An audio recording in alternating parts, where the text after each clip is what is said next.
Quand j'ai entrepris cette étude sur Napoléon, je savais sur lui ce que tout le monde sait. C'est un officier corse qui s'est couvert de gloire au siège de Toulon, qui a dirigé l'expédition d'Italie, qui a dirigé l'expédition d'Égypte, qui s'est emparé de la France au 18 Brumaire. 4 ans plus tard, le voilà empereur. C'est une succession de victoires, jusqu'à ce que ça tourne mal au moment de la terrible retraite de Russie, vous savez. Le voilà qui abdique, il revient, les 100 jours, après de son île d'Elbe, de nouveau abdication, et puis l'homme de Sainte-Hélène, vous savez, la fameuse image de l'aigle captif qui bat des ailes au sommet de son récif. Tout ça, c'est une image traditionnelle, en effet, de Napoléon, et c'est celle que nous donne, par exemple, M. Jacques Bainville, dans son livre de 1935, et Louis Madelin. Je souligne le nom de Louis Madelin parce que, après Frédéric Masson, qui avait donné un très grand nombre d'ouvrages sur Napoléon à la fin du 19e et au début du 20e, Louis Madelin était devenu, en somme, l'auteur classique sur Napoléon. Quand je préparais, il y a bien longtemps, l'entrée à l'école normale supérieure, c'était le livre, je dois dire, qu'on nous imposait. J'ai donc appris Napoléon dans Madelin. Depuis cet âge reculé, je me suis aperçu, vous le savez aussi, qu'il y a 2 histoires. Il y a une histoire de bonne compagnie, une histoire bienséante, une histoire académique. Et puis il y a ce que Peggy appelait une histoire historique. Et depuis 1864, c'est vieux, Victor Hugo, dans son William Shakespeare, avait dit « Il serait temps que l'histoire entrât dans la voie des aveux ». Voilà des années que j'essaye sur différents sujets de ramener l'histoire à la vérité, si je puis, et je dois dire que des progrès sérieux s'accomplissent. Par exemple, l'ouvrage de 1965 de M. Georges Lefebvre sur Napoléon, je vous assure qu'il marque un progrès par rapport à ceux de Madelin. Qu'est-ce qu'il faut faire? Dans une étude comme celle que j'entreprends avec vous, il faut partir à zéro, voyez-vous. Il faut reprendre tous les documents. Partir à zéro, ça veut dire s'appuyer sur les faits, sur les documents, sur les sources. Et encore, il faut faire la critique des documents. Il faut regarder des paperasses. Quelquefois, on se moque de moi parce que je suis l'homme des vieux papiers, des petits papiers, mais je vous assure, c'est très passionnant de sentir, enfin d'entendre, pour ainsi dire, de sortir de ces paperasses mortes, quelque chose comme un cri qui vous vient dans le visage. Quel est le but de l'histoire? C'est 2 choses. C'est savoir et c'est comprendre. Car il suffit pas seulement de savoir, il faut bien comprendre le sens des événements. Et quelle est la méthode historique? C'est très simple, vous savez, il y a 2 lois dans la recherche historique. Lucidité et loyauté. Lucidité, ça veut dire ne pas s'en laisser compter, tout vérifier. Et loyauté, ça veut dire être honnête, être objectif, comme on dit, ce qui n'exclut pas, ce qui plutôt n'ordonne pas l'impassibilité. Loyauté, lucidité. Alors allons-y, ce que je vais essayer de faire aujourd'hui, pendant cette première demi-heure, c'est de vous présenter le début, le départ de Napoléon dans la vie, et j'arrêterai à une certaine date très précise, vous verrez pourquoi, parce que c'est une coupure dans son destin, c'est le 11 juin 1793. Alors d'où sort-il ce Napoléon? Vous savez qu'il s'appelle Buonaparte, son vrai nom c'était Buonaparte. Les Buonaparte sont des Corses qui viennent d'Italie, vers le XVIe siècle semble-t-il. Le premier qu'on ait pu repérer était un commis de la banque Saint-Charles, ou Saint-Georges plutôt, de Gênes. On n'aperçoit d'ailleurs aucun soldat chez eux. Ce sont tous des fonctionnaires, ce sont des Robins. Le père de Napoléon Bonaparte sera un greffier au tribunal. C'est une famille qui s'est fait anoblir, mais récemment. C'est de 1757, 1757, l'anoblissement de cette famille. Donc une noblesse toute récente. En 1757, celui qui va devenir le père de Napoléon Bonaparte est un petit garçon de 11 ans. C'est donc le grand-père de Napoléon qui est devenu noble. On habite dans une petite maison de la rue Malherba, ce qui veut dire la rue de la mauvaise herbe. Une maison, il faut le dire, assez sordide. Napoléon dira plus tard, je suis né dans la misère, et il n'exagérait presque pas. On n'est pas riche du tout. Seulement, on a des prétentions. On est noble, et il a une phrase de sa mère qui nous racontera lorsqu'il est à Sainte-Hélène. Vous savez, à Sainte-Hélène, ce sera un bavard intarissable. Il nous dira des tas de choses sur lui. Il nous rappellera une phrase de sa mère qui disait « Mieux vaut manger du pain sec à la maison et briller dans ses vêtements. » Donc, il s'agit de paraître. Son père s'était marié en 64, ce qui fait qu'il avait 18 ans, et il avait épousé une petite fille de 14 ans, mais vous savez, les Méditerranéennes sont précoces, qui s'appelait Laetitia Ramolino. Ils auront bientôt 4 enfants, mais il y en a 2 qui vont mourir tout de suite.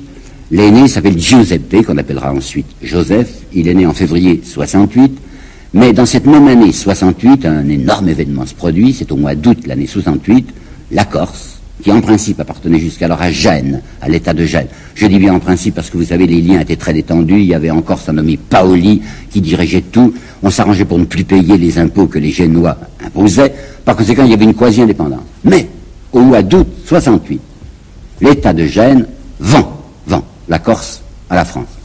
30 000 soldats français vont débarquer, Les gens sont extrêmement furieux, pour deux raisons. Premièrement, ils parlent italien, ou un dialecte italien. Ce sont des occupants étrangers qui arrivent, ils considèrent les Français vraiment comme des étrangers.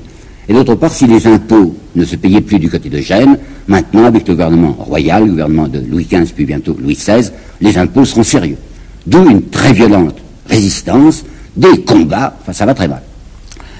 La famille Buonaparte s'est engagée dans la résistance.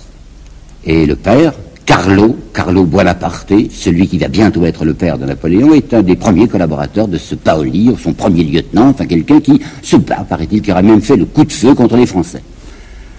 À Ponte Novo, le 9 mai 1768, le 9 mai 69, je me trompe. À Ponte Novo, voilà un désastre qui se produit. L'armée de Paoli est complètement liquidée. Alors qu'est-ce qu'il va faire, le Buonaparte?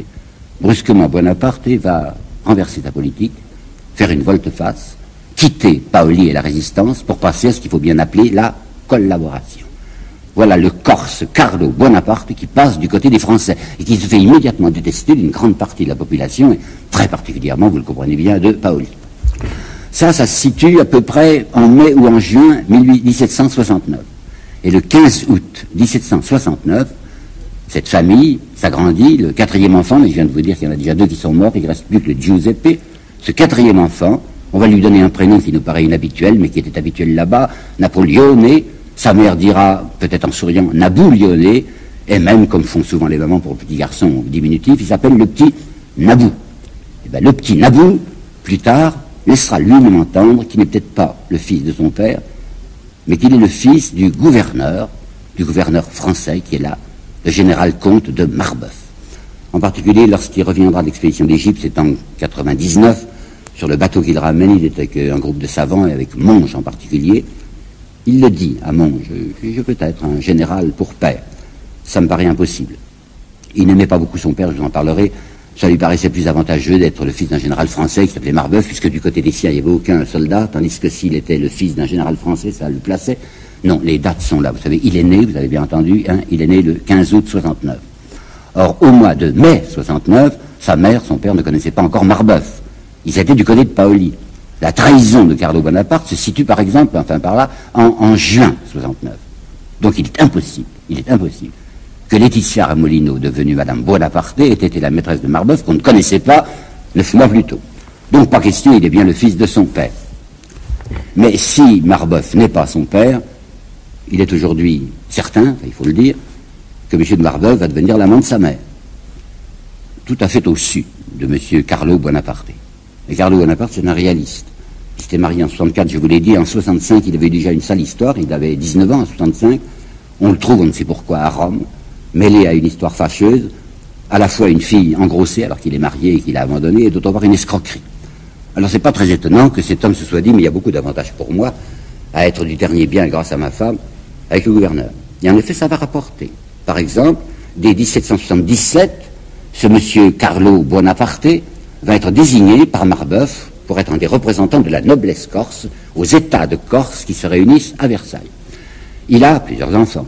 Et il va demander à Marbeuf, qui ne demande que ça, fait qu'il est très, très content de rendre service à quelqu'un d'important dans la colonie, enfin dans le département si vous voulez, et surtout au mari de sa maîtresse, il va lui demander de se charger, de faire charger la France de l'éducation de ses enfants.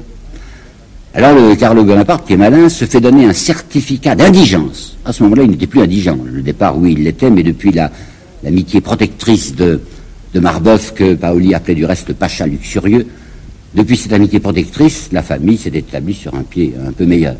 Alors, certificat d'indigence qui se fait donner en 76, de telle manière que les enfants puissent être élevés à la charge de la France. Et en décembre 78, le voilà le père qui va partir de Bastia avec ses deux aînés, le Giuseppe et le petit Napoleone. On va les emmener à Autun. Pourquoi Autun? Parce que, paraît-il, le Giuseppe, il aurait une vocation sacerdotale. N'en croyez rien. On dit simplement, à ce moment-là, vous savez que c'est très bien dans les familles aristocratiques, qui est un prêtre d'un côté et un soldat de l'autre. Alors, l'aîné sera prêtre, Giuseppe, parce qu'il n'a pas envie d'être soldat. Et le tout petit, il a 9 ans et demi, qui s'appelle Napoleone. On va l'emmener au séminaire d'Autun. Et pourquoi a-t-on choisi Autun? Parce que l'évêque d'Autun s'appelle Marbeuf. C'est le prédécesseur juste de Talleyrand, vous savez. C'était le frère de M. de Marbeuf. Alors, pendant 3 mois, mais seulement pendant 3 mois, au début de l'année 79, Napoleone va être élève du séminaire d'Autun.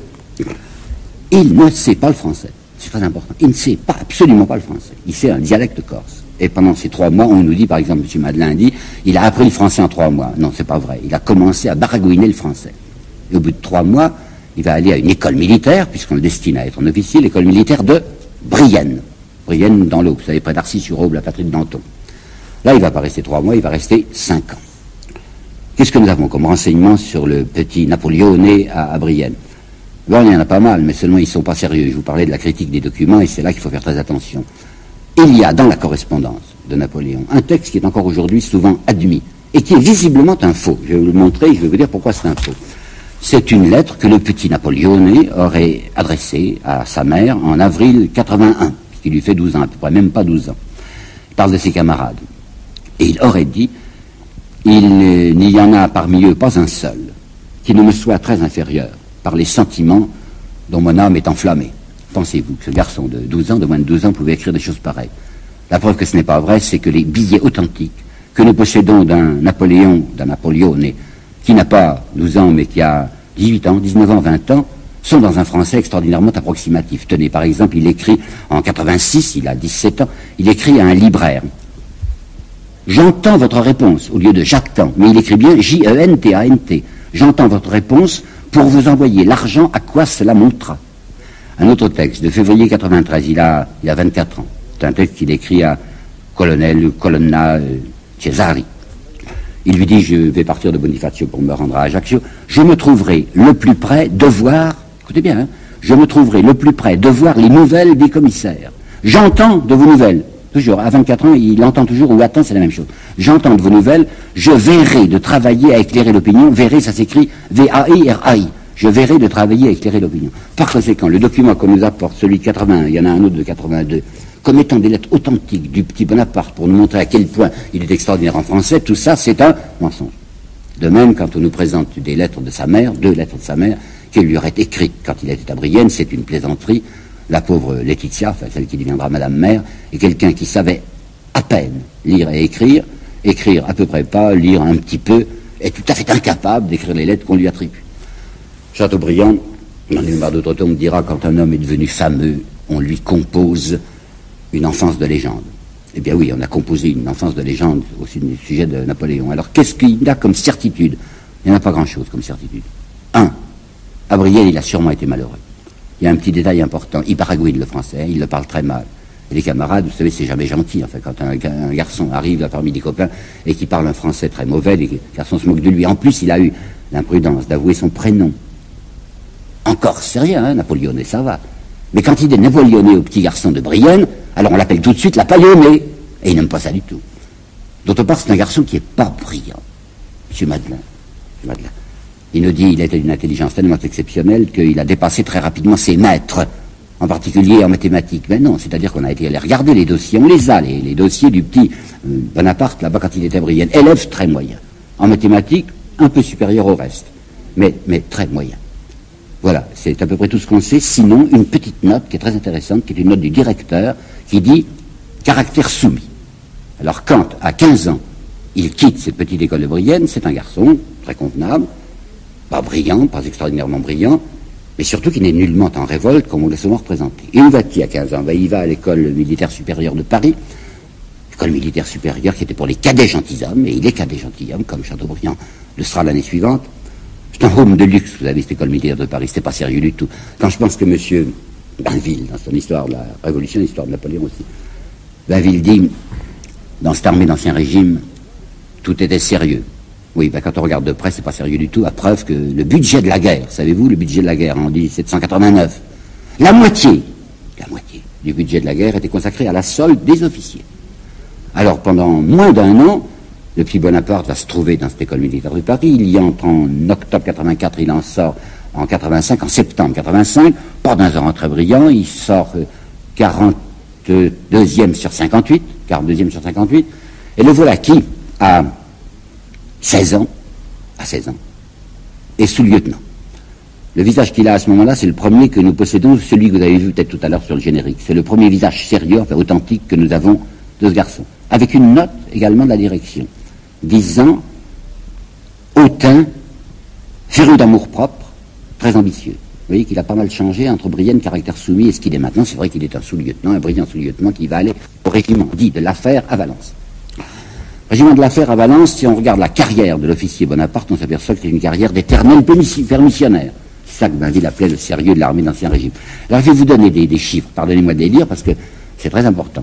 Il arrive à Valence à son corps le 3 novembre 85. L'été suivante, il demande un congé de 6 mois, à compter du 1er septembre 86. 6 mois. Mais il ne rejoindra que 13 mois plus tard, et il n'y aura pas de difficulté. Il rejoindra le 30 septembre 87. Le régiment est déplacé, il va à Auxonne le 1er octobre 87, dès le début de novembre, alors qu'il est arrivé le 1er octobre. Il demande encore un congé de 6 mois. Donc il devrait rejoindre le 30 mars suivant. Il ne rejoindra que le 15 juin 88.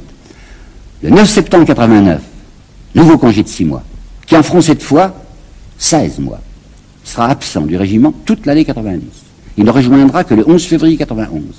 Et le 1er septembre 91, il redemandera un congé de 3 mois, vous entendez, donc retour obligatoire le 31 décembre, et il ne rejoindra jamais. On verra comment il va s'arranger.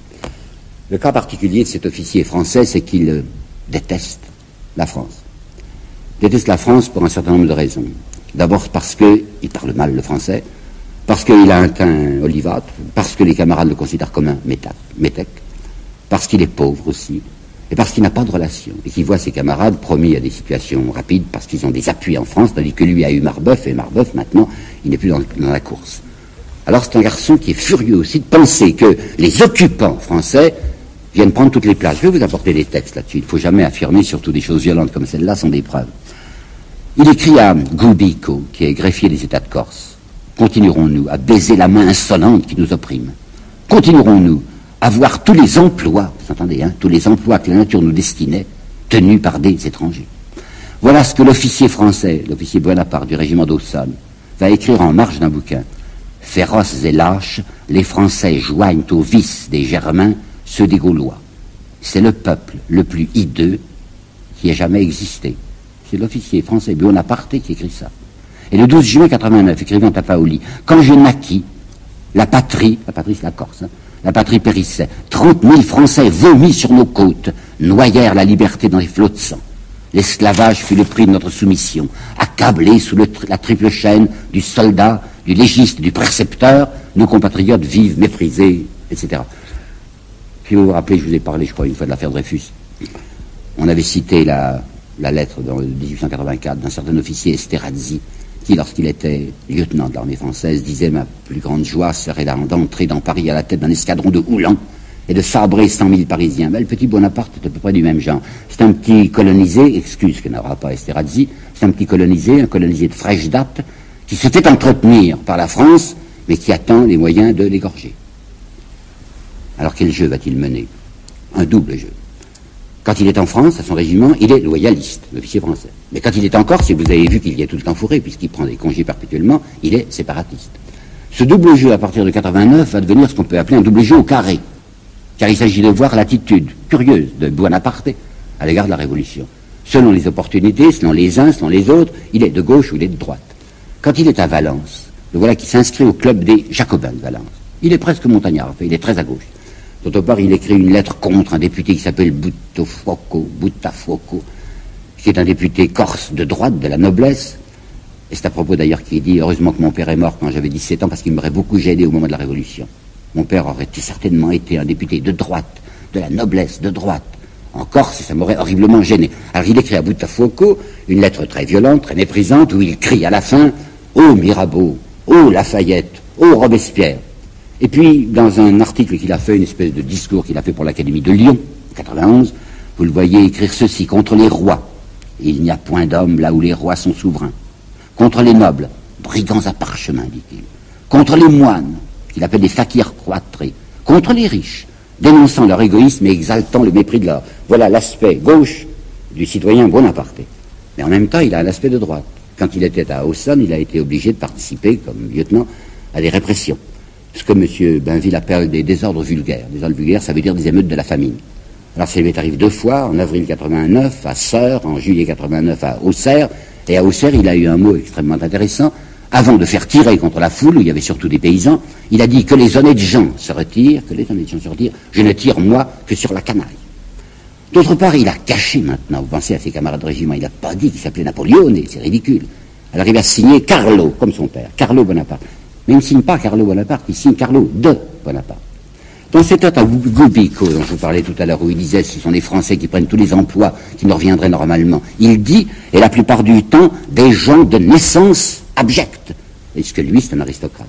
Et quand en 92, il va se trouver à Paris, et qu'il va voir les événements de juin 92, lorsque le peuple entre aux Tuileries, d'août 92, lorsqu'il verra le roi chassé, on connaît, c'est très célèbre, enfin c'est son camarade de Bourrienne qui l'a raconté dans ses mémoires, on connaît le mot qu'il a employé contre Louis XVI, il l'a appelé, vous savez, Kekolion, en fait. Ça veut dire convenablement qu'il est imbécile qui se laisse ainsi chasser.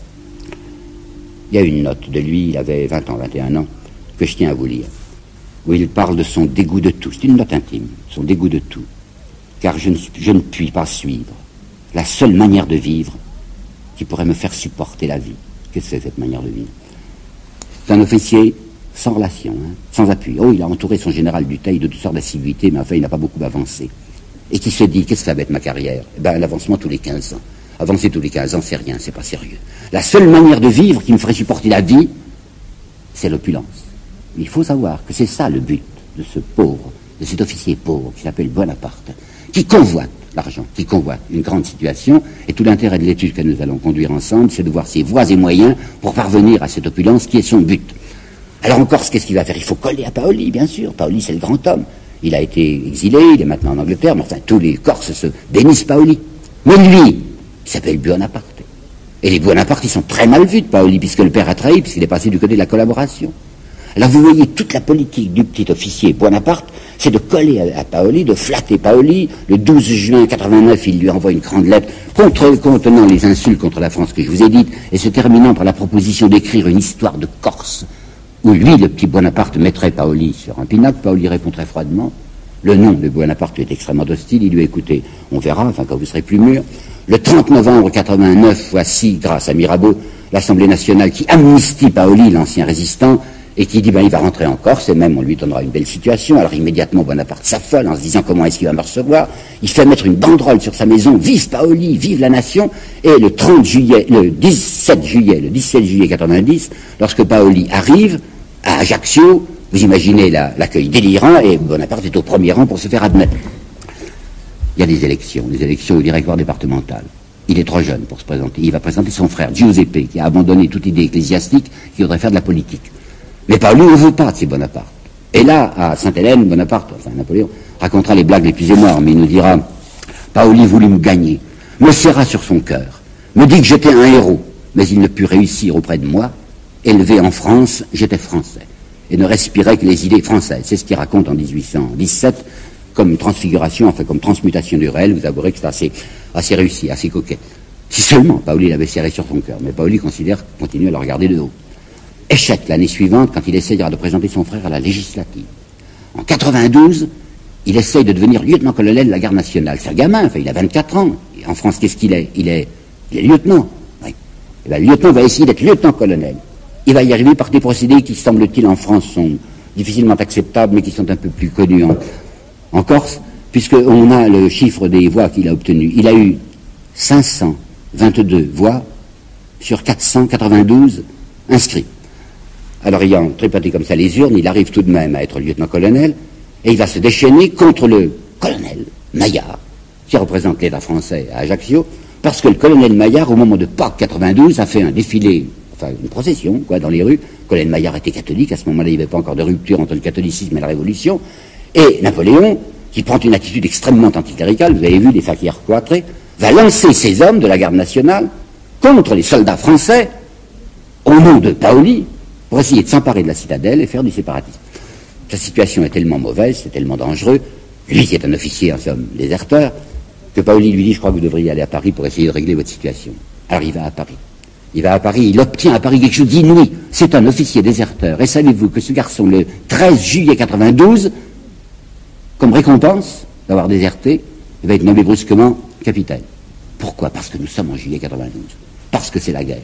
Parce que dans son régiment, qui est le 4e régiment d'artillerie, sur 80 officiers au début de 89, il en reste 14. Alors on est bien obligé de faire des avancements, et on se dit, il faut des soldats puisque c'est la guerre. Mais lui, le petit Corse, la France, ça n'intéresse absolument pas. Il a signé, on nous représente ça assez souvent dans tous les documents sur lui, il a signé, comme tous les officiers français devaient signer, un texte du 6 juillet 1991 que voici. Je jure d'employer les armes remises en mes mains à la défense de la patrie et de mourir plutôt que de souffrir l'invasion du territoire français par les troupes étrangères. Il est envahi à ce moment-là le territoire français. La patrie est en danger, car nous sommes en juillet 92. Il s'en moque bien. Il va continuer son système uniquement corse. Il va obtenir encore un moyen de revenir en Corse. Sa sœur Maria Anna, elle laïcisera son nom bientôt, elle se fera appeler Elisa. Elle était à Saint-Cyr. C'est encore M. de Marbeuf qui a obtenu ça. Elle était élevée à Saint-Cyr, cette fille. Et bien il dit, elle a 18 ans, dans une situation pareille, avec la Révolution, elle ne peut pas traverser la France toute seule, cette fille, alors je vais l'accompagner. C'est un moyen qu'il trouve pour rentrer en Corse. Pour rentrer en Corse à la veille des élections de la Convention, parce qu'il espère que son frère Joseph va pouvoir se faire élire. Encore refus, encore raté, toujours Paoli qui s'oppose au Bonaparte. Alors nous assistons à ceci, que brusquement, le petit Napoléon Buonaparte imite ce qu'avait fait son père. Le père avait trahi Paoli en 69. Et lui, en 93, va se retourner contre Paoli en se disant, toutes les chances sont maintenant du côté de la Révolution, toutes les chances sont du côté de la Convention, je vais me déclarer l'ennemi de Paoli, parce que Paoli est en effet un réactionnaire. Il va déchaîner son Luciano. Luciano, c'est son frère qui a 15 ans et demi et qui est resté en France. Il est à Toulon. Il est même président du club, non, secrétaire du club des Jacobins de Saint-Maximin. Luciano, spontanément, enfin poussé par lui, Bonaparte, le chef de famille, va écrire à la Convention pour dénoncer Paoli comme préparer une insurrection générale. Paoli l'apprend, pensez. Alors le voilà qui explose, on pouvait s'y attendre. C'est fils de Carlo, dit le vieux Paoli, né dans la fange du despotisme, élevé aux frais du pacha Marbeuf, maintenant associé aux brigands des clubs, aux massacres de septembre, et en particulier, dit-il, Questo Birbo Napoleone. Questo Birbo, m'a-t-on dit, ces deux traductions, quand on parle noble, on dira quel schnappant, et quand on parle moins noble, Questo Birbo, ça fera cette fripouille. C'est la rupture absolue entre Napoléon et Paoli. Il va maintenant s'appuyer sur les commissaires de la Convention, en particulier sur Salicetti. Il va essayer d'organiser une attaque d'Ajaccio par mer. Ça va foirer de la main, enfin, s'écrouler de la manière la plus pitoyable. Il est obligé de s'enfuir. Sa maison, sa petite maison de famille, est pillée par les paolistes. Et le 11 juin 93, il a donc 24 ans, emmenant toute la Smala, on s'en va, on va se réfugier du côté de cette France que l'on détestait, et il va prononcer la phrase que vous connaissez, Questo paese non è per noi, ce pays n'est pas pour nous. Ce pays, la Corse, son pays. Il gardera une rancune permanente, une rancune incurable, oui, on peut bien le dire, à la Corse. Jamais il ne s'entourera de Corse. Et en 1821, très peu de mois avant sa mort, le 24 février 1821, à Sainte-Hélène, il dira au maréchal Bertrand les paroles que voici. La Corse n'est pour la France qu'un inconvénient, une verrue qu'elle a sur le visage. Choiseul disait que si d'un coup de trident, on pouvait, à la Neptune, enfoncer la Corse sous la mer, ce serait un bon débarras. Et il avait raison, dit Napoléon. Eh bien, telle est la malédiction posthume ou presque posthume de Napoléon sur cette île odieuse qui s'était refusée à lui servir de tremplin.